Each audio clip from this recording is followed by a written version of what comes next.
ഈശോ തന്നെ പ്രാർത്ഥനയെക്കുറിച്ച് പഠിപ്പിക്കുമ്പോൾ സ്വർഗസ്ഥനായ പിതാവേ എന്നുള്ള പ്രാർത്ഥന പഠിപ്പിച്ചു. അതിൻ്റെ അവസാനത്തിൽ പ്രാർത്ഥനയുടെ പല വലിയ കാര്യങ്ങളും പഠിപ്പിച്ചതിൻ്റെ അവസാനം ലൂക്കായുടെ സുവിശേഷം 11-ാം അധ്യായത്തിൽ 30-31 വചനം നമുക്കൊന്ന് കേൾക്കാം. ലൂക്ക 11:30. അതിൽ ഈശോ പറയുകയാണ്, ദക്ഷിണദേശത്തെ രാജ്ഞി സോളമൻ്റെ ദക്ഷിണദേശത്തെ രാജ്ഞി വിധി ദിവസത്തിൽ ഉയർത്തെഴുന്നേറ്റ് ഈ തലമുറയെ വിധിക്കും. എന്താ? അവൾ സോളമൻ്റെ ദേശത്തെ രാജ്ഞി വിധി ദിനത്തിൽ ഈ തലമുറയിലെ ജനങ്ങളോടൊപ്പം ഉയർപ്പിക്കപ്പെടുകയും ഇതിനെ കുറ്റം വിധിക്കുകയും ചെയ്യും. എന്തെന്നാൽ സോളമന്റെ വിജ്ഞാനം ശ്രവിക്കാൻ അവൾ ഭൂമിയുടെ അതിർത്തിയിൽ നിന്ന് വന്നു. എന്നാൽ ഇതാ ഇവിടെ സോളമനേക്കാൾ വലിയവൻ. അതാരാണത്? ഈശോ. പക്ഷേ ആരും ആ വെളിവു നിറഞ്ഞോരീശോയുടെ പാടനൊക്കെ ഉണ്ടെങ്കിലും ഈ വെളിവ് ആർക്കും വലിയ കാര്യമൊന്നുമില്ല. അതൊന്നും ഉപയോഗിച്ചിട്ടല്ല, അതിനുവേണ്ടി പ്രാർത്ഥിക്കുന്നു. ആ ഈശോയിൽ നിന്നും ആ ജ്ഞാനം സ്വീകരിക്കുന്നുണ്ടോ? അത് നമ്മളൊന്ന് ചിന്തിച്ച് നോക്കി. നമ്മുടെ ജീവിതത്തിലെ ഈ സാമൂഹിക പ്രശ്നങ്ങളും കുടുംബ പ്രശ്നങ്ങളും ഉണ്ടെങ്കിൽ അതിൻ്റെ പ്രധാന കാരണം എന്താ? നമ്മൾ ദൈവത്തിൻ്റെ ജ്ഞാനം ചോദിക്കാതെ എടുത്ത ചില തീരുമാനങ്ങളാണ്. അതാണ് നമ്മുടെ പ്രശ്നങ്ങളുടെ കാരണം. ദൈവരാജ്യം എന്ന് പറഞ്ഞാൽ തന്നെ ദൈവത്തിൻ്റെ ജ്ഞാനത്തിലൂടെ നയിക്കപ്പെടുന്ന ഒരു ജനതയാണത്. അതിനാണ് നമുക്ക് ജ്ഞാനസ്നാനം നൽകിയിരിക്കുന്നത്. നമുക്ക് ഇത് കേൾക്കുമ്പോൾ നമുക്ക് ചിലപ്പോൾ ഭയങ്കര ലജ്ജ തോന്നും. കാരണം ചില കാര്യങ്ങൾ നമ്മളോ നമ്മുടെ ബന്ധുക്കളോ എല്ലാം ചെയ്തേക്കണ കാണുമ്പോണ്ടല്ലോ, നമുക്കങ്ങ് ഭയങ്കര ലജ്ജ തോന്നും. കാരണം ഞാൻ എപ്പോഴും പറയാനുള്ളൊരു ഉദാഹരണം വന്നു പോവുകയാണ്. ഒരു ടീച്ചർ, ഇപ്പം നിങ്ങൾ അധ്യാപകരൊക്കെ ഉണ്ടാവും ഇതിനകത്ത്, ജീവിതകാലം മുഴുവനും ടീച്ചിങ് എന്ന് പറഞ്ഞാൽ എന്താ? ജ്ഞാനം കൊടുക്കലാണ്. ആ ടീച്ചർ റിട്ടയർമെൻറ്റ് കഴിഞ്ഞ് കിട്ടിയ ബെനിഫിറ്റുകളും എല്ലാം കൂടി കിട്ടിയിട്ട് ടീച്ചറിൻ്റെ കയ്യിലുണ്ടായിരുന്ന 40 ലക്ഷം രൂപ ടീച്ചർ ഒരു ബ്ലേഡ് കമ്പനിയിൽ ഇൻവെസ്റ്റ് ചെയ്തു. 6 മാസം കഴിഞ്ഞപ്പോൾ ബ്ലേഡ് കമ്പനി പൊളിഞ്ഞ് അയാൾ പറഞ്ഞു പൊളിഞ്ഞു എല്ലാം പോയി. ഒരു ജീവിതകാലം മുഴുവനും ഉണ്ടായ സേവിങ്സ് മുഴുവനും നഷ്ടപ്പെട്ടു. ഇത് ആരോട് ചോദിച്ചിട്ടാ ഇതൊക്കെ ചെയ്തത്? ഈ നാട്ടിലൊരു സാമാന്യ ജ്ഞാനമുള്ളവർക്ക് അറിഞ്ഞൂടെ ബ്ലേഡ് എന്ന് പറഞ്ഞാൽ എന്താണ്? ആ വാക്കുകൊണ്ട് തന്നെ അറിയാം ബ്ലേഡ് എന്ന് പറഞ്ഞാൽ എന്താണ്. ഇത് അവർ ടെക്നിക്കാണിത്. പൊളിക്കലും ഉണ്ടാക്കലും. പൊളിഞ്ഞു എന്ന് പറഞ്ഞാൽ എന്താ അർത്ഥം? ആ കാശും കൊണ്ട് അവർ പോയി. ഈ പാവം ടീച്ചറിൻ്റെ അപ്പോൾ ആ ടീച്ചർ ഇതൊക്കെ പറഞ്ഞപ്പോൾ ഞാൻ ആദ്യം പറഞ്ഞേ, ടീച്ചർ എന്ത് ജ്ഞാനമാണ് ഈ പഠിപ്പിച്ചത്?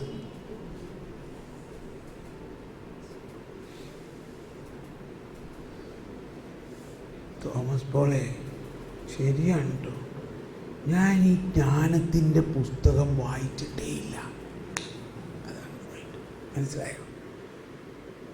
ഞാൻ ചിലപ്പോൾ പറയുമ്പോൾ ഇത്തിരി കളിയാക്കി പറയണ മാതിരി തോന്നാണെങ്കിൽ എന്നോട് ക്ഷമിക്കണം. അത് ഇതിൻ്റെ ഒരു അവതരണ ശൈലിയാണ് ഉദ്ദേശിച്ചത്. ആ ബൈബിളിൻ്റെ ഒരിക്കൽ ഒരു ധ്യാനം കഴിഞ്ഞിട്ട് ഒരു ടീച്ചർ എന്ന് തന്നെ വേണമെങ്കിൽ പറയാം, ടീച്ചറിനേക്കാളൊക്കെ വലിയ ആളാണ്, മുഴുവൻ പറയണില്ല, എൻ്റെ അടുത്ത് ഇങ്ങനെ വന്നു നിന്നിട്ട്, തോമസ് പോളെ, ആ ജ്ഞാനത്തിൻ്റെ പുസ്തകം എവിടെ കിട്ടണേ? ഉടനെ തന്നെ അത് വാങ്ങിച്ചിട്ട കാര്യമുള്ളൂ. അപ്പം ഞാൻ പറഞ്ഞു, അത് അങ്ങയുടെ കയ്യിലുള്ള ഈ ബൈബിളിൽ തന്നെയുള്ളൊരു പുസ്തകം. ബൈബിളിൻ്റെ അകത്ത് ജ്ഞാനെന്ന് പറഞ്ഞ് വേറൊരു പുസ്തകമുണ്ടോ?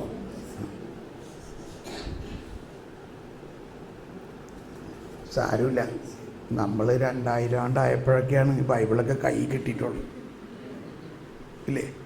ഇതൊക്കെ ഇപ്പോഴല്ലേ കൈ കിട്ടിയത്, ഒരു 50 വർഷത്തിൽ കൂടുതലായിട്ടില്ലല്ലോ, ഇല്ലേ? ഇപ്പോൾ തല നരച്ച ചേട്ടന്മാരെന്ന് പറഞ്ഞ് എത്ര നാളായി ബൈബിൾ കിട്ടിയിട്ട്? നമ്മൾ ചെറുപ്പകാലത്ത് ബൈബിൾ കിട്ടിയിട്ടുണ്ടോ? ആ ചേട്ടനോട് ചോദിക്കാൻ. ഇല്ല. കന്യാസ്ത്രീമാർ പറയുകയാണെങ്കിൽ അവർ പറയും, വയസ്സായ കന്യാസ്ത്രീ, എൻ്റെ തോമസ് പോളെ ഞങ്ങൾ ഈ ബൈബിളൊക്കെ ഈ ഇടയ്ക്ക് കാണാൻ തുടങ്ങിയെന്ന് പറയും. പണ്ട് മഠത്തിൽ ഞങ്ങളുടെ വണക്കമാസം പുസ്തകങ്ങൾ അങ്ങനെയൊക്കെയുള്ള പ്രാർത്ഥനാ പുസ്തകങ്ങളൊക്കെ ഉണ്ടായിരുന്നുള്ളൂ, ബൈബിളൊന്നും ഞങ്ങൾക്ക് കിട്ടിയിട്ടില്ല. ഇപ്പോഴും കൊച്ചു ബൈബിളും കൊണ്ട് നടക്കണേ.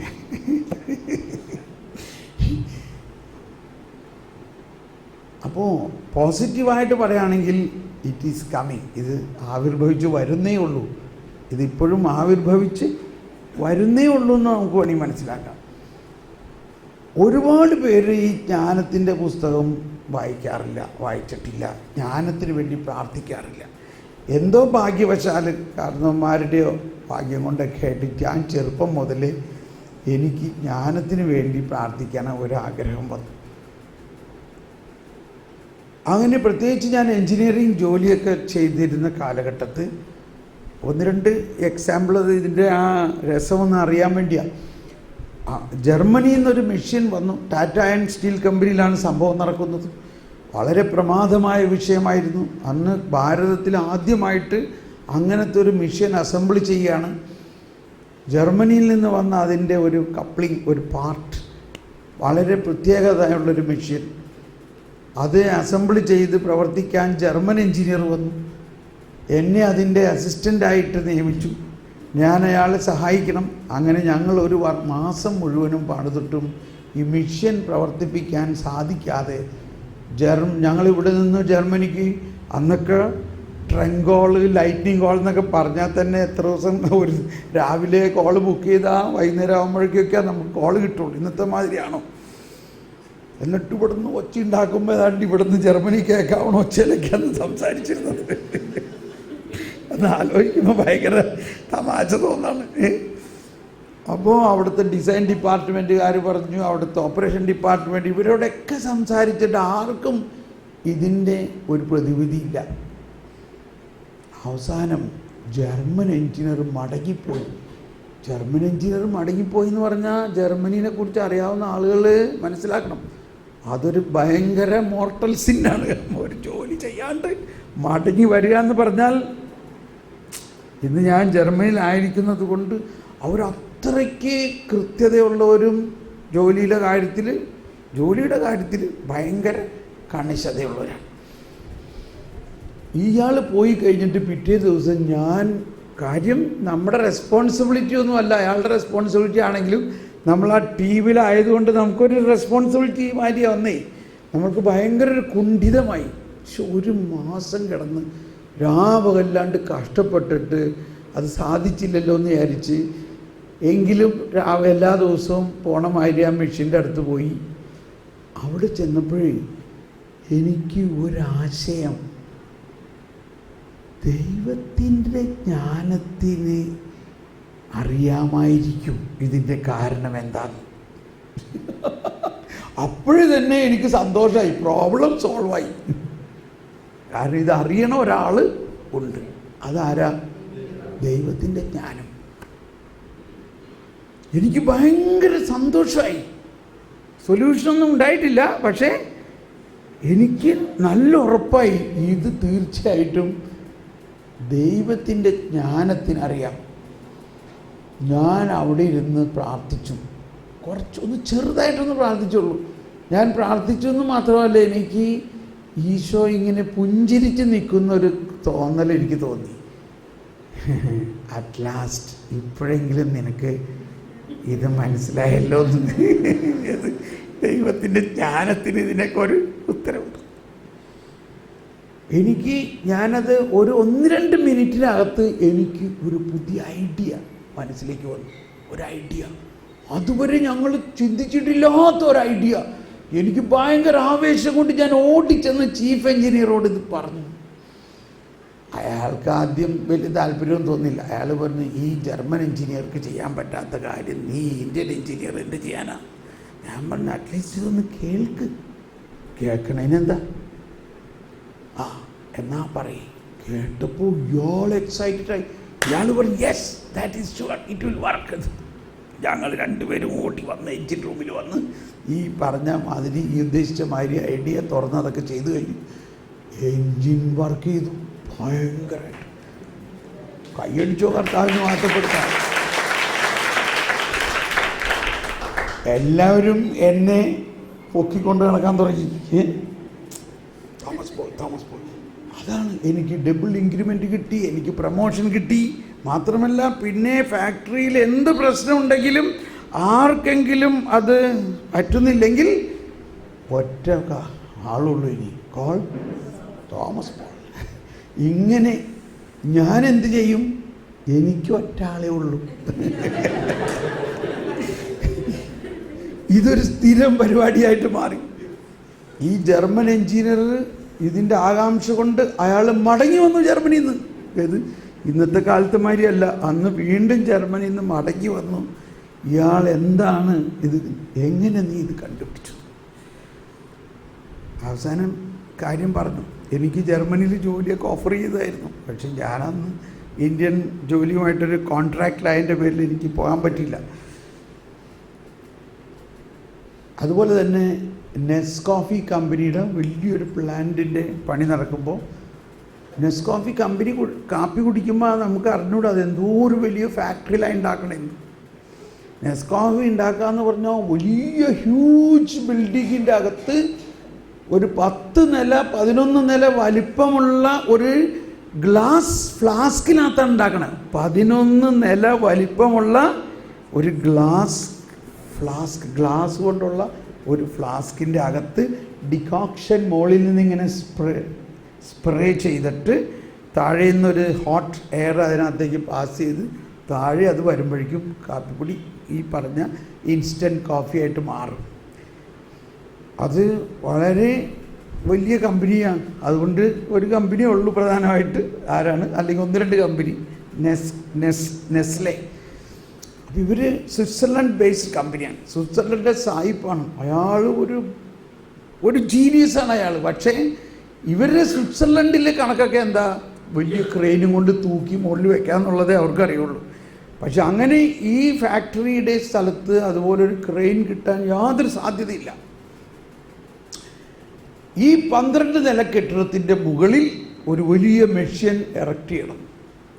അതെങ്ങനെ അവിടെ കയറ്റി വയ്ക്കും, എങ്ങനെ അത് ഇൻസ്റ്റാൾ ചെയ്യും എന്ന് കഴിവുള്ളവർ, കോമ്പിറ്റൻ്റ് ആയിട്ടുള്ള ആളുകൾ അപ്ലൈ ചെയ്ത് ഇയാളുടെ ഒരു ഇൻ്റർവ്യൂ പാസ്സായാൽ മാത്രമേ ആ കോൺട്രാക്റ്റ് കിട്ടുള്ളൂ.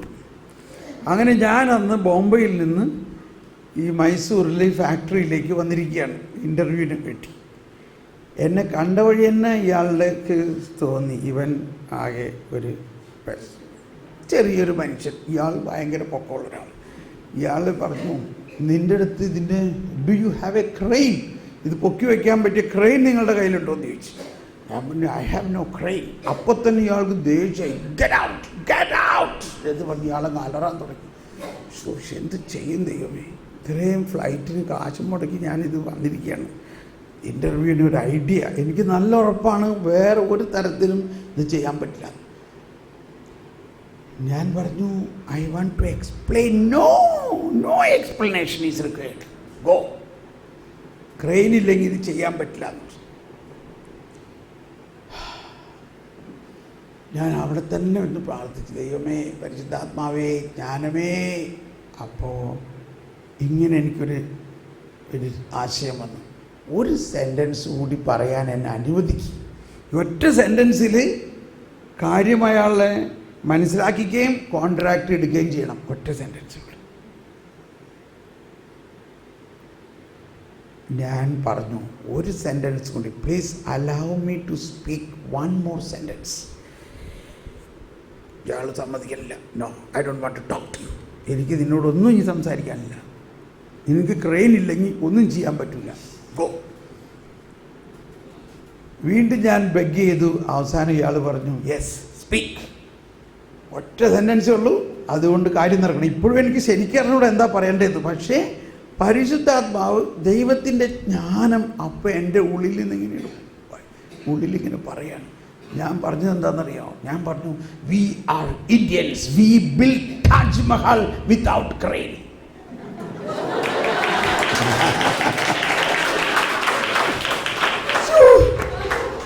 എന്താ ഒരു സെന്റൻസ്!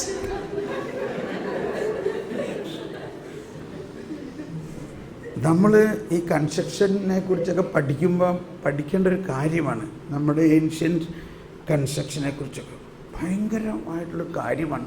താജ്മഹലിൻ്റെ ഡൂം ഒറ്റ സ്റ്റോണിൽ ഉണ്ടാക്കിയിരിക്കുന്നതാണ്. It is done in one stone. അതാണ്ട് 20 ടൺസിനേക്കാൾ കൂടുതൽ ഭാരമുള്ള ആ സിംഗിൾ സ്റ്റോൺ ഡൂം എങ്ങനെ അതിൻ്റെ മുകളിൽ കയറ്റി വെച്ചു? ക്രെയിൻ ഉണ്ടായിരുന്നില്ലല്ലോ അന്ന്. ഇയാളങ്ങോട്ട് കണ്ണ് തള്ളിയെന്ന് പറയണത് ശരിക്കങ്ങ് സംഭവിക്കുകയാണ്. അതോടൊപ്പം ഇയാളുടെ മുഖത്തൊരു ചെറിയ പുഞ്ചിരി. കാരണം ഇതൊരു ജ്ഞാനമാണ്. അയാൾ പറഞ്ഞു, please sit down, speak to me, what is your idea? ഞാൻ പറഞ്ഞു, അത് ഞാൻ പറഞ്ഞു തരൂല, അത് ഞാൻ പറയൂല എന്ന് പറഞ്ഞു. അത് പറഞ്ഞാൽ പോയില്ലേ പരിപാടി, ബിസിനസ് പോയില്ലേ. അപ്പോൾ അയാൾ മനസ്സിലായി, നോ, ഐ വിൽ നോട്ട്, ആ ഐഡിയ ഈസ് യുവർ കോപ്പിറൈറ്റ്, നിനക്ക് നിൻ്റെ പേറ്റൻ്റ് ആയിരിക്കും. I will not allow anybody to do that, but I am the director of this factory, so I should know how you are going to do it. All right, I agree. എന്നിട്ട് ഞാൻ ഈ idea പറഞ്ഞു കൊടുത്തപ്പോൾ ഇയാൾക്കങ്ങ് excited. അയാൾ ആദ്യം തന്നെ എന്നെ പിടിച്ചങ്ങ് കെട്ടിപ്പിടിച്ചങ്ങ് ഞെരിച്ച് കളഞ്ഞ. എന്നിട്ട് അയാൾ ഷേക്ക് ഹാൻഡ് എന്നിട്ട് പറഞ്ഞു, yes, you do it and I pay you double the money what you have asked. ഞാൻ ചോദിച്ച പൈസയെക്കാളും ഡബിൾ അയാൾ തരാമെന്ന്. ഇത് ഇന്ത്യയിൽ നടക്കണ കാര്യമാണ്. നിങ്ങൾ എവിടെയെങ്കിലും കേട്ടിട്ടുണ്ടോ ഒരു കമ്പനി നമ്മൾ ചോദിച്ച പൈസയിലും ഡബിൾ തരാമെന്ന് പറയണത്? അയാൾ പറയാണ്, my budget is much more than that. എൻ്റെ ബഡ്ജറ്റ് അതിൽ കൂടുതലുണ്ട്. You do good work, I do good payment. ഇതൊന്നും നമ്മളിവിടെ ഒന്നും കേൾക്കാത്ത കാര്യങ്ങളാണ്. ഇവിടെ ഒരു കമ്പനിയിൽ ഒരു കോൺട്രാക്റ്റ് എടുത്ത് കാശ് കിട്ടണമെന്നുണ്ടെങ്കിൽ അതിൻ്റെ പുറകെ കുപ്പിയും അതും ഇതൊക്കെ ആയിട്ട് നടന്ന് എന്തോരം കൈക്കൂലി കൊടുത്ത് എത്ര നാൾ കഴിഞ്ഞാലാ ഒരു ബില്ല് പാസ്സായി കിട്ടണമെന്നറിയാം. നമ്മുടെ വിജയം നമ്മുടെ ഹാർഡ് വർക്കിൽ മാത്രമല്ല, hard work with wisdom of God. ഇതൊരു പുതിയ പോളിസി നിങ്ങൾ ഉണ്ടാക്കുക. Hard work, there is no substitute, sure, but നമ്മൾ കഴുതയുടെ പോലെ പണിയെടുത്തത് കൊണ്ട് കാര്യമില്ല. നമ്മൾ ദൈവത്തിൻ്റെ ജ്ഞാനവും കൂടി ഉപയോഗിക്കണം. ഇപ്പം നിങ്ങൾ ഇത് ഞാൻ പറയണ്ടെന്ന് വിചാരിച്ചാണ്, പക്ഷേ ഒരുപക്ഷെ നിങ്ങൾക്ക് സാമ്പത്തിക പ്രശ്നങ്ങളൊക്കെ ഉള്ളവരുണ്ടാകാം. എന്തോരം കഷ്ടപ്പെട്ടിട്ടും സാമ്പത്തിക പ്രശ്നം മാറുന്നില്ലെങ്കിൽ, എന്തോരം പൈസ കിട്ടിയിട്ടും സാമ്പത്തിക പ്രശ്നം മാറുന്നില്ലെങ്കിൽ, അല്ലെങ്കിൽ എന്തോരം പ്രാർത്ഥിച്ചിട്ടും സമ്പത്ത് വരുന്നില്ലെങ്കിൽ, അത് ജ്ഞാനമില്ലാഞ്ഞിട്ടാണ്. ജ്ഞാനത്തിന് വേണ്ടി പ്രാർത്ഥിച്ചാൽ മാത്രമേ സമ്പത്ത് അല്ലെങ്കിൽ ഫിനാൻഷ്യലായിട്ടുള്ള ഡെവലപ്മെൻറ്റ് തന്നെ ഉണ്ടാവുള്ളൂ. ഇതൊരു പ്രോസ്പെരിറ്റി ഗോസ്പലായിട്ടല്ല ഞാൻ പറയണത്.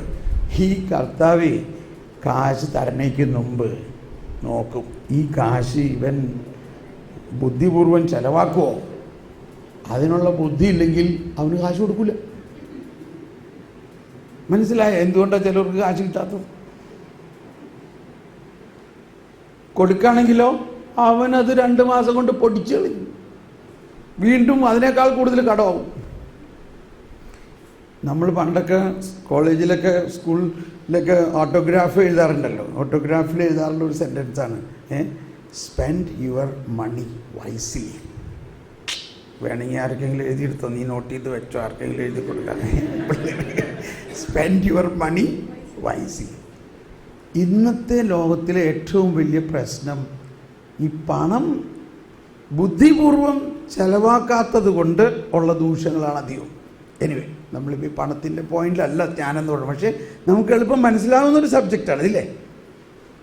ഒരിക്കലും ഒരു ധ്യാനത്തിന് ഇതേമാതിരി ക്ലാസ് കഴിഞ്ഞപ്പോൾ ഒരാൾ വന്നിട്ട് സാക്ഷ്യമായിട്ട് പറയണം, ഞാൻ കല്യാണം കഴിക്കണേക്ക് മുമ്പ് ഇതൊന്ന് കേട്ടിരുന്നെങ്കിൽ.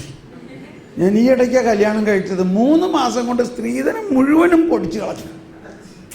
മനസ്സിലായോ?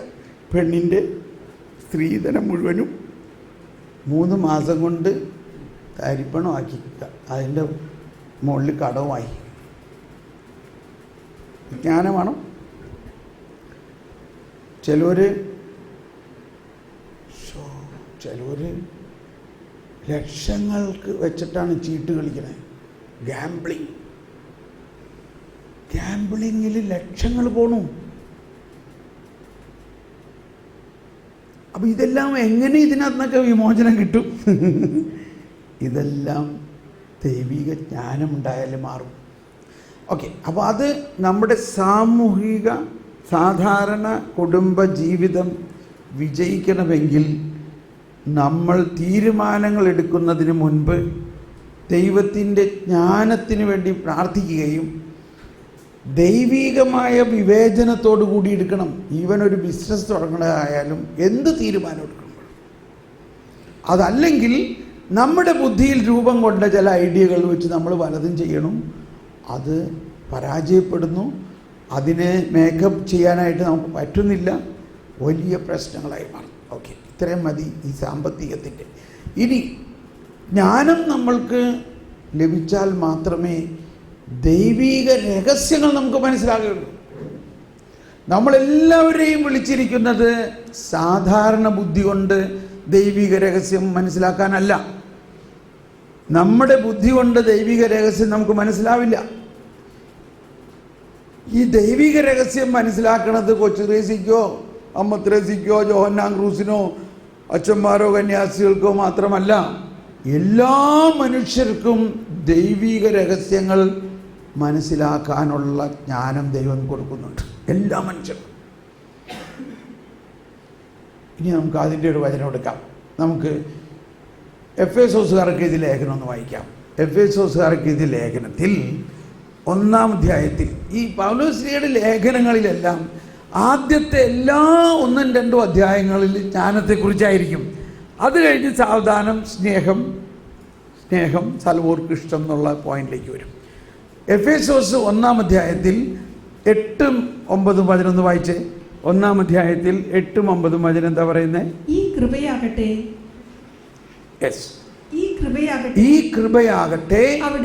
അവിടുന്ന് തന്റെ ജ്ഞാനത്തിലും വിവേകത്തിലും നമ്മിൽ സമൃദ്ധമായി ചൊരിഞ്ഞിരിക്കുന്നു. കണ്ടോ, ഈ കൃപയെക്കുറിച്ച് ഇനി നമ്മൾ അല്പം കേട്ടോ. അതിന് മുമ്പ് പറഞ്ഞിരിക്കുന്നത് യേശുക്രിസ്തുവിലൂടെ ലഭിച്ചിരിക്കുന്ന ഈ രക്ഷാകരമായ പദ്ധതി. അതിൻ്റെ ഇപ്പം നമ്മൾ വിശദാംശത്തിലേക്ക് പോകുന്നില്ല. ഇപ്പം നമ്മുടെ സബ്ജക്റ്റ് ജ്ഞാനമാണ്. ഈ കൃപ ആകട്ടെ, എല്ലാവരും ഉച്ചത്തിൽ വായിച്ചേ. ഈ കൃപ അവിടുന്ന് തന്റെ ജ്ഞാനത്തിലൂടെ വിവേകത്തിലൂടെയും നമ്മിൽ സമൃദ്ധമായി സമൃദ്ധമായത് ചൊരിഞ്ഞിട്ടുണ്ടെങ്കിലും ഈ ജ്ഞാനത്തിൻ്റെ ആ ഓപ്പണിങ്, ആ വിവേകത്തിൻ്റെ ഈ ജ്ഞാനത്തിൻ്റെയും ഓപ്പണിങ് ഇല്ലാത്തത് കൊണ്ട് നമ്മൾ ഇതിൻ്റെ രഹസ്യങ്ങളിലേക്ക് പോകുന്നില്ല. അതാണ്. നമുക്കൊന്ന് പ്രാർത്ഥിക്കാം. പരിശുദ്ധാത്മാവേ, ജ്ഞാനം നൽകണമേ. എന്നിൽ വസിക്കുന്ന പരിശുദ്ധാത്മാവേ, ജ്ഞാനത്തിൻ്റെയും വിവേകത്തിൻ്റെയും ആത്മാവിനെ എന്നിൽ നൽകിയിരിക്കുന്നത് എന്നിൽ അഭിഷേകമാക്കുകയും എൻ്റെ ജീവിതത്തിൽ ദൈവിക രഹസ്യങ്ങളുടെ വലിയ വെളിപ്പെടുത്തൽ ഉണ്ടാകണമേ. ഓക്കെ, ഇനി അതേ അധ്യായത്തിൽ 17, 18 വചനം ഒന്ന് വായിക്കാം. 17, 18 വചനം എന്താ പറയുക? എല്ലാവരും ഏറ്റു പറഞ്ഞുകൊണ്ട്, നമ്മുടെ കർത്താവായ യേശുക്രിസ്തുവിന്റെ ദൈവവും മഹത്വത്തിന്റെ പിതാവുമായവൻ ജ്ഞാനത്തിന്റെയും വെളിപാടിന്റെയും ആത്മാവിനെ നിങ്ങൾക്ക് പ്രദാനം ചെയ്തുകൊണ്ട് തന്നെക്കുറിച്ചുള്ള പൂർണ്ണമായ അറിവിലേക്ക് നിങ്ങളെ നയിക്കട്ടെ. ശ്രദ്ധിച്ചോ, എന്തോ ഒരു മനോഹരമാണ് നോക്കി. ഒന്നുകൂടി വായിച്ചേ. നമ്മുടെ കർത്താവായ യേശുക്രിസ്തുവിന്റെ ദൈവവും മഹത്വത്തിന്റെ പിതാവുമായവൻ ജ്ഞാനത്തിന്റെയും വെളിപാടിന്റെയും ആത്മാവിനെ നിങ്ങൾക്ക് പ്രദാനം ചെയ്തുകൊണ്ട് തന്നെക്കുറിച്ചുള്ള പൂർണ്ണമായ അറിവിലേക്ക് നിങ്ങളെ നയിക്കട്ടെ. ഇത് പറയുമ്പോൾ ഞാൻ എപ്പോഴും കാണിക്കാറുള്ളൊരു ഉദാഹരണമാണ്. ഈ ഗ്ലാസ് നമ്മുടെ മനസ്സാണെന്ന് വിചാരിച്ചോ, നമ്മുടെ മനസ്സ് കണ്ടോ. ഇപ്പോൾ ഈ ഗ്ലാസ് നമ്മുടെ മനസ്സാണെങ്കിൽ മനസ്സിലായോ എന്ന് ചോദിച്ചു കഴിഞ്ഞാൽ കണ്ടോ, മനസ്സിലായി എന്ന് പറഞ്ഞാൽ മനസ്സിൽ ആയി. മനസ്സിലേക്ക് അത് നിറയണതിനാണ് മനസ്സിലാക്കുന്നത്, ഇല്ലേ? മനസ്സിലായോ? ഇപ്പം മനസ്സിലായി. ഇനി ശ്രദ്ധിച്ചോ, ഈ വെള്ളം മനസ്സിലാക്കാൻ വളരെ എളുപ്പമാണ്. ദൈവികമായ ഒരു വെളിപാട്, ദൈവത്തിൻ്റെ ഒരു രഹസ്യം നമ്മുടെ മനസ്സിൽ ആകുന്നതിൽ പരേഹേ എന്ന് പറഞ്ഞാൽ മനസ്സിലാകുന്നതിലും വലിയൊരു കാര്യമാണ്. ദൈവത്തിൻ്റെ രഹസ്യം കണ്ടോ, ഇങ്ങനെ വലിയൊരു കാര്യമാണ് ഇങ്ങനെ പറഞ്ഞത്. ഇതെങ്ങനെ ഇതിൻ്റെ അകത്ത് കയറണേ? ഇതിൻ്റെ അകത്ത് കയറുന്നുണ്ടോ? കയറുന്നില്ല. ഇവിടെ പരിശുദ്ധാത്മാവ് ഈ ദൈവിക രഹസ്യത്തിനെ നമ്മളുടെ മനസ്സിൽ കണ്ടോ, ഈ 5 വലിയ കാര്യങ്ങളാണിത് ഈ രഹസ്യത്തിൽ അടങ്ങിയിരിക്കുന്നത്. അതാണ് ഈ 5 അങ്കുലി. എന്നാൽ ഈ 5 കാര്യങ്ങൾ നമ്മുടെ മനസ്സിലാക്കാൻ പരിശുദ്ധാത്മാവ് എന്ത് ചെയ്യുന്നു? ഇതിൽ പ്രവർത്തിച്ചു കൊണ്ട് കണ്ടോ, നോക്കിക്കോട്ടോ, ഈ 5 കാര്യങ്ങളിൽ അതിൻ്റെ പ്രോപ്പർട്ടീസിന് യാതൊരു മാറ്റവുമില്ലാതെ അതിനെ കണ്ടോ കണ്ടോ കണ്ടോ കണ്ടോ കണ്ടോ കണ്ടോ കണ്ടോ നമ്മുടെ മനസ്സിനെ ആക്കുന്ന തരത്തിൽ അതിനെ ട്രാൻസ്ഫോം ചെയ്തു. പ്രോപ്പർട്ടീസിനൊരു വ്യത്യാസമില്ല. കണ്ടോ, ഈ 5 ഫിംഗേഴ്സ് തന്നെയാണ് അതിനെ ഇതിൻ്റെ അകത്തേക്ക് കൊണ്ടുവന്നു. ഇനി അതേ പരിശുദ്ധാത്മാവ് നമ്മുടെ ഉള്ളിൽ നിന്ന് പ്രവർത്തിച്ചുകൊണ്ട് ഇതിനെ അബ്സോർവ് ചെയ്യുകയാണ്. ഇതിനെ അബ്സോർവ് ചെയ്യുകയും ഇതിനകത്തേക്കങ്ങ് വലിച്ചെടുത്തിട്ട് അതിൻ്റെ അകത്ത് ചെന്നിട്ട് അതിനെ അങ്ങ് വികസിപ്പിക്കും. കേട്ടോ, എന്ത് സംഭവിച്ചു? ഈ ദൈവരഹസ്യം ഇപ്പോൾ നമ്മുടെ മനസ്സിലായി എന്ന് മാത്രമല്ല, നമ്മളെ ആ ദൈവരഹസ്യം അങ്ങ് ഉയർത്തി, ഉന്നതങ്ങളിലേക്ക് ഉയർത്തും. ഇതുപോലെ ഒരു പ്രോസസ്സാണ് പരിശുദ്ധാത്മാവ് വെളിപാടിൻ്റെയും ജ്ഞാനത്തിൻ്റെയും ആത്മാവിനെ നമുക്ക് നൽകിക്കൊണ്ട് തന്നെക്കുറിച്ചുള്ള ജ്ഞാനത്തിൻ്റെ പൂർണ്ണതയിലേക്ക് എത്തിക്കുന്നു. എന്നൊരു വായിച്ച വചനം, നമ്മുടെ കർത്താവായ യേശുക്രിസ്തുവിന്റെ ദൈവവും മഹത്വത്തിന്റെ പിതാവുമായവൻ ജ്ഞാനത്തിന്റെയും വെളിപാടിന്റെയും ആത്മാവിനെ നിങ്ങൾക്ക് പ്രദാനം ചെയ്തുകൊണ്ട് തന്നെക്കുറിച്ചുള്ള പൂർണ്ണമായ അറിവിലേക്ക് നിങ്ങളെ നയിക്കട്ടെ. ദൈവത്തെക്കുറിച്ചും ദൈവത്തിൻ്റെ രക്ഷാകരമായ പദ്ധതിയുടെയും ദൈവരാജ്യത്തിൻ്റെ രഹസ്യങ്ങളുടെയും യുഗാന്ത്യപരമായ കാര്യങ്ങളും ദൈവത്തിൻ്റെ രക്ഷയിലുള്ള ദൈവത്തിൻ്റെ നീതിയുമെല്ലാം നമ്മുടെ ബുദ്ധിക്ക് മനസ്സിലാവില്ല. അത് ദൈവത്തിൻ്റെ ജ്ഞാനം നമ്മളിൽ വെളിപ്പെടുത്തി തരുമ്പോഴാണ്. അതാണ് നമ്മൾ പാടുന്നത്, വെളിവു നിറഞ്ഞോരീശോ നിൻ വെളിവാ സോഫ്റ്റ്ലി കാണുന്നു വെളിവിയടിയാരഖില ധാരണമതാ വെളിവും നീ കാന്ത്യങ്ങളെ നീ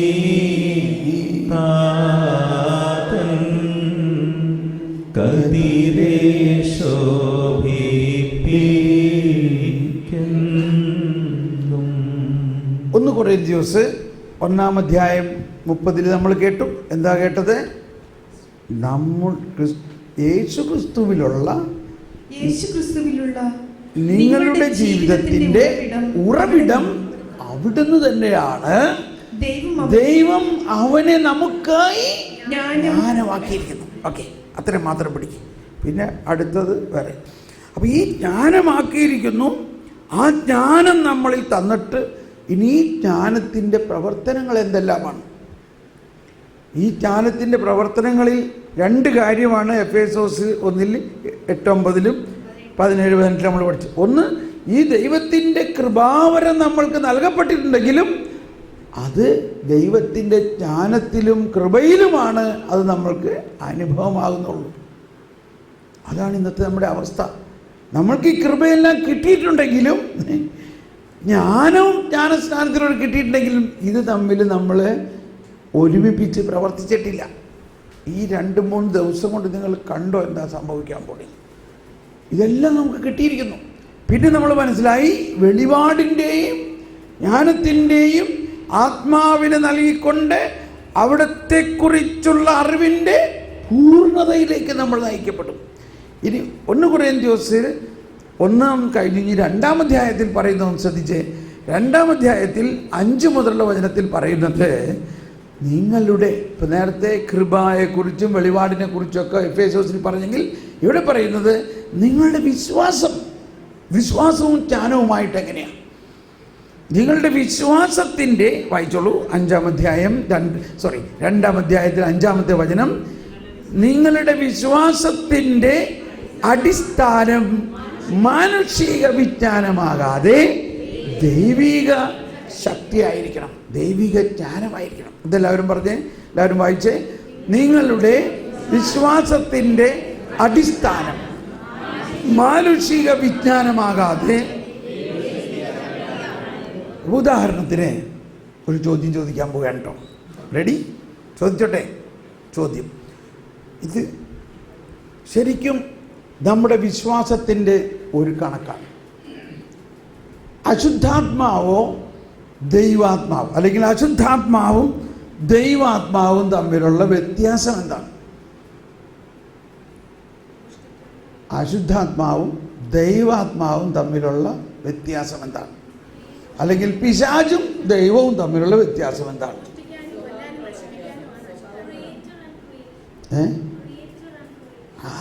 വെരി ഗുഡ്, വെരി ഗുഡ്.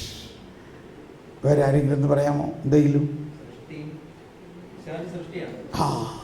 അപ്പോൾ പിശാച് ദൈവത്തിൻ്റെ ഒരു സൃഷ്ടി മാത്രമാണ്. ദൈവമോ സൃഷ്ടാവ്. അപ്പോൾ സൃഷ്ടാവ് എന്നുള്ള നിലയ്ക്ക് ദൈവത്തിൻ്റെ ശക്തി അനന്തമാണെങ്കിൽ, സൃഷ്ടി എന്നുള്ള നിലയ്ക്ക് പിശാചിൻ്റെ ശക്തി അനന്തമല്ല. പക്ഷേ ഈ പിശാചിനെ കുറിച്ചാണ് നമ്മൾ ഭയന്ന് വിറച്ചിരിക്കുന്നതും. നമ്മൾ വലിയ കാര്യങ്ങളെല്ലാം പിശാച് ഭയങ്കര ശക്തനാണെന്നൊക്കെ. അപ്പോൾ നമ്മുടെ വിശ്വാസത്തിൻ്റെ ജ്ഞാനമില്ലായ്മ കൊണ്ടല്ലേ അത്. നമ്മുടെ വിശ്വാസത്തിൻ്റെ അടിസ്ഥാനം ദൈവിക ജ്ഞാനത്തിലാണെങ്കിൽ നമ്മളിത് മനസ്സിലാക്കണം. പിശാച് മാലാഖമാരായിരുന്നപ്പോൾ ദൈവത്തിൻ്റെ സൃഷ്ടിയായിരുന്നു. ആ മാലാഖമാരുടെ പതനത്തിൽ നിന്നാണ് അവർ പിശാചായി മാറിയത്. അപ്പോൾ അങ്ങനെ പതനം സംഭവിച്ച മാലാഖമാർ പിശാചായപ്പോഴും അവരുടെ സ്റ്റാറ്റസ് എന്താ? അവർ ദൈവത്തിൻ്റെ സൃഷ്ടി മാത്രമാണ്. ദൈവമാണെങ്കിൽ സർവാധിപനും സർവശക്തനായ ദൈവമാണ്. ദൈവത്തിൻ്റെ അറിവില്ലാതെയും അനുമതിയില്ലാതെയും പിശാചിന് ഒന്നും ചെയ്യാൻ പറ്റില്ല. ഒരു സൃഷ്ടിക്കും ഒന്നും ചെയ്യാൻ പറ്റില്ല. അങ്ങനെയെങ്കിൽ പിശാചിനെ ദൈവം എന്തുകൊണ്ടാണ് ഇതെല്ലാം ചെയ്യാൻ അനുവദിക്കുന്നത്? ചോദ്യം ഇല്ലേ? അനുവദിക്കുന്നത് ദൈവത്തിന് ഈ പിശാച് ചെയ്യുന്ന തിന്മയിൽ നിന്ന് പോലും നന്മയുണ്ടാക്കാനുള്ള കഴിവുള്ളത് കൊണ്ടാണ്. അങ്ങനെയുള്ളൊരു ദൈവത്തിലാണ് നമ്മൾ വിശ്വസിക്കുന്നത്. അല്ലാണ്ട് പിശാച് എന്തെങ്കിലും ചെയ്തു എന്ന് പറഞ്ഞുകൊണ്ട് എല്ലാം നശിച്ചു എന്ന് വിചാരിക്കരുത്.